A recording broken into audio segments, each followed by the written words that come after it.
dia para todos, Deus abençoe a todos em nome de Jesus, amém? Vamos ouvir aqui a santa palavra de Deus, hoje o Evangelho de São Lucas, capítulo 19, versículo de 11 ao 28. Parábola do dinheiro emprestado. O Senhor esteja convosco, Ele está no meio de nós. Proclamação do Santo Evangelho de Jesus Cristo segundo São Lucas. Glória a vós, Senhor. Ouviram falar, e como você estava perto de Jerusalém, alguns persuadiram de que o reino de Deus se havia de manifestar brevemente. Ele acrescentou esta parábola. Um homem ilustre foi para um país distante, a fim de ser invertido da realeza e depois regressar. Chamou 10 dos seus servos e deu-lhe 10 minas, dizendo-lhes: negociai até eu voltar. Mas os homens daquela região odiavam e enviaram-lhe atrás dele embaixadores para protestarem. Não queremos que ele reine sobre nós. Quando, investido da dignidade real, voltou. Um dia, mandou chamar os servos a quem confiara o dinheiro. Um dia, a fim de saber quanto cada um tinha lucrado. Bom dia, meu amigo. Bom dia, minha flor, fique à vontade. Veio o primeiro e disse: Senhor, teu dinheiro rendeu 10 vezes mais.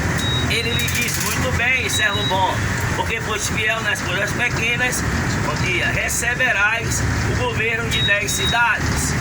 Veio o segundo, disse: Senhor, teu dinheiro rendeu 5 vezes mais. Disse a ele: ser também tu governador de 5 cidades. Veio também o outro: Senhor, aqui tens teu dinheiro, que guardei embrulhado no lenço, pois tive medo de ti, porque você eres homem rigoroso, que tiras o que não puseste e ceifas o que não semeastes. Replicou ele: servo mau, pelas tuas palavras te julgo. Sabias que eu sou rigoroso e que tiro, bom dia, onde não depositei sempre, aonde não semeei? Porque, pois, não puseste o meu dinheiro no banco? Na minha volta, eu teria retirado com juros. E disse aos que estavam presentes: tirai a mina e dai ao que tem 10 minas. Replicaram-lhe: Senhor, este já tem 10 minas. Eu vos declaro, a todo aquele que tiver lhe será dado, mas ao que não tiver lhe será tirado até aquilo que julga ter. Quanto aos que me odeiam e que não me quiseram por rei, trazei-os e massacrai-os na minha presença. Depois dessas palavras, Jesus os foi precedendo no caminho que sobe a Jerusalém. Palavra da salvação, glória a vós, Senhor. Que as palavras do Santo Evangelho de nosso Senhor e Salvador Jesus Cristo nos purifique de todo o pecado e nos guarde para a vida eterna. Amém. Glória a Deus. Aleluia. Dá uma salva de palmas à santa palavra de Deus. Quem não vive para servir a Deus, não serve para viver em Deus. Porque só serve para viver em Deus, só serve uma pessoa ir para a igreja se ela vai para a igreja para fazer a vontade de Deus. Que nem todo aquele que me diz, disse Jesus, Senhor, Senhor, entrará no reino dos céus, mas somente aquele que faz a vontade de meu Pai que está nos céus. Muitos naquele dia me dirão: Senhor, Senhor, não pregamos nós em vosso nome? E não foi em vosso nome que fizemos curas e milagres? E não foi em vosso nome que expulsamos numerosos demônios? E eu lhe direi: apartai-vos de mim, malditos, nunca vos conheci, retirai-vos de mim, vós que praticais a iniquidade. Sabe por quê, irmão? Porque Deus é amor, mas também é justiça. Bom dia. E vocês sabem, não precisa nem eu estar falando muito aqui, vocês sabem que tem uma galera aí pregando o evangelho totalmente de cabeça para baixo. Só pregando a misericórdia, só pregando o amor, só pregando o céu, só pregando a vida eterna. E esquece que Jesus pregou também que existe o inferno, que existe o fogo, o enxofre. Pregou que nem todo aquele que está entrando na igreja vai entrar também no céu. Moisés entrou na terra prometida. Poxa, Moisés levou 40 anos com aquele povo no deserto, comendo um pouco que o diabo amassou, mas Deus mole não entrou. Deus é rigoroso, ele mesmo fala aqui. Você não sabe que eu sou rigoroso? Está lá em Apocalipse 21, 27. Nada de profano, nada de impuro entrará nessa cidade. Por isso que lá em Levítico 19, 1 e 2 diz: ouve, ó Israel, o Senhor teu Deus fala. E o que é que ele fala? Segue santo, porque eu, o Senhor vosso Deus, sou santo. Por exemplo, você está entrando com uma amiga, você nunca foi na casa dela, ela está lhe chamando para sua casa. Bora? Pode.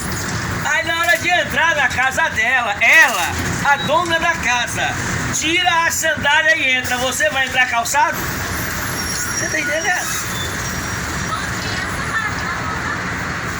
Se Deus está dizendo, sede santo, porque eu, o Senhor, vosso Deus, sou santo, é porque, como está lá em Hebreus 14, 12, sem a santidade ninguém verá a face de Deus. Quer dizer, sem a santidade ninguém entrará no reino dos céus.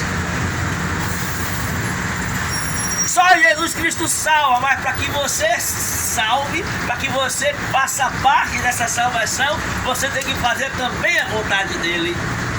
Porque nós não pertencemos mais a nós mesmos. A partir do momento que ele dá a vida por nós numa cruz, ele paga o preço de cada um de nós. Por isso que é o Cordeiro de Deus que tira o pecado do mundo, porque ele pagou o preço. Ele rasgou o documento que nos condenava. Ele cancelou esse documento. Ele pagou um preço, preço de sangue. Foi obediente até a morte, e morte de cruz para nos salvar. E agora eu vou jogar tudo na lama por causa de uma porcaria de um pecado? Porque devido ao crescimento da iniquidade, o amor de muitos esfriará. E o apóstolo Paulo vai dizer a respeito das pessoas que se queixam de sofrimento. Ah, porque é difícil, irmão, é tribulação. E o apóstolo Paulo lá em Romanos capítulo 8 vai dizer que os sofrimentos da presente vida não tem proporção alguma com a glória futura. Então, em vez de você ficar focando no problema, foca na glória. Ah, que meu irmão é assim, que minha mãe, que o mundo é assim. Foca na glória! Não perca o foco! O foco é a glória! Aqui vão me matar, vão me perseguir, vão me demitir. O foco é a glória! Qual é o seu foco? Tenha sonhos, normal, mas o foco está acima dos seus sonhos. Seu foco tem que ser a glória. E mesmo os seus sonhos têm que ser amoldados segundo a vontade do Senhor. Poxa, eu tenho um sonho de ter uma fazenda, tenho um sonho de ter uma casa, de uma mansão, tenho um sonho de ter um carro, tenho um sonho disso e daquilo, e você já foi pro joelho? Procurou saber de Deus qual é a vontade dele a esse respeito?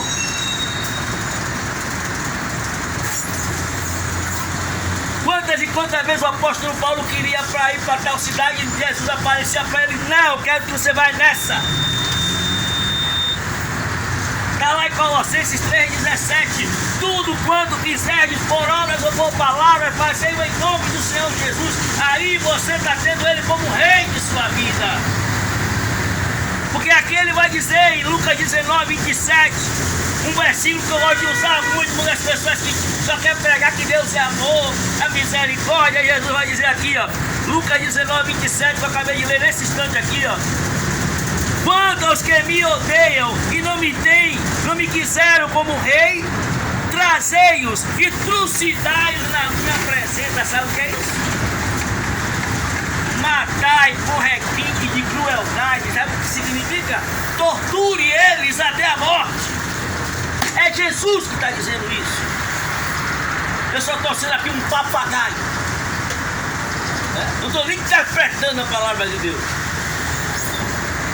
só dando o significado das palavras, de qualquer dicionário vai lhe dar. Porque se o julgamento vai começar dentro da casa dele, qual será a sorte daqueles que estão fora? Quem ficou fora da arca de Noé se salvou? É quem ficar fora da igreja de Nosso Senhor que vai? Não, vai se perder. Está lá em João 10,16. Tenho ainda outras ovelhas que não são deste aprisco. Quer dizer, que não são da minha igreja. São de outras, fundadas por homens, lavados pelo demônio, que vê se não vai roubar, matar e destruir.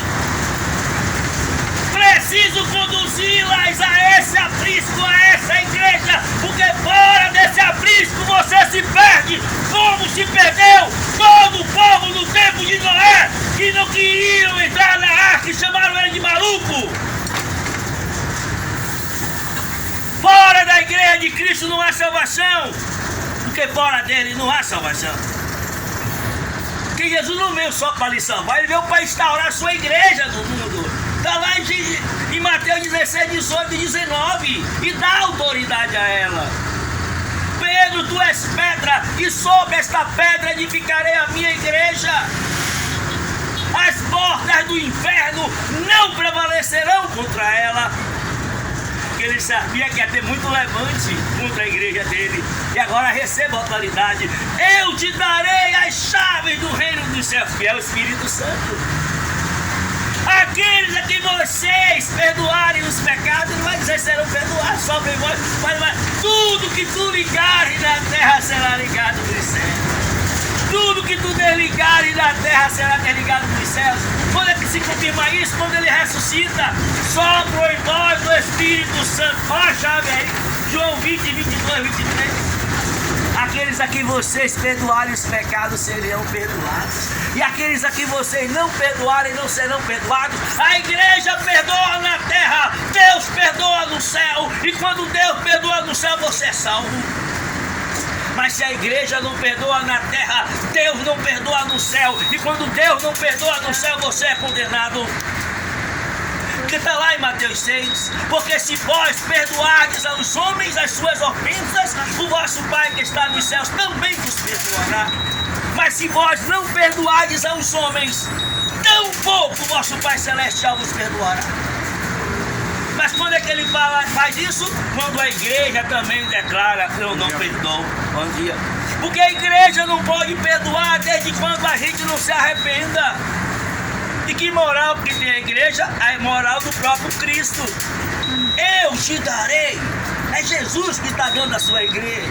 Ele não deixou a igreja sozinha não. Está lá em Mateus 28, 20.